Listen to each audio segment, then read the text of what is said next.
This 5-minute solution will show you how to add apps to desktop Windows 10. So if your desktop apps icon missing in your desktop Windows, you can get back them easily.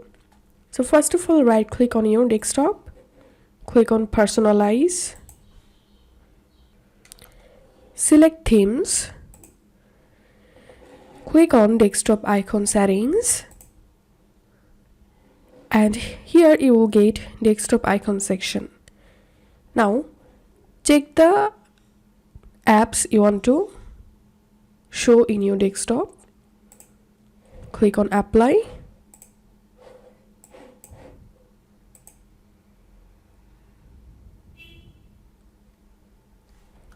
and here you can see this PC is visible now.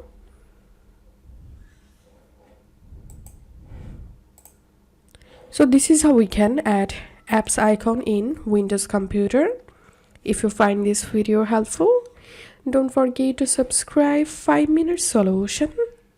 See you in the next video.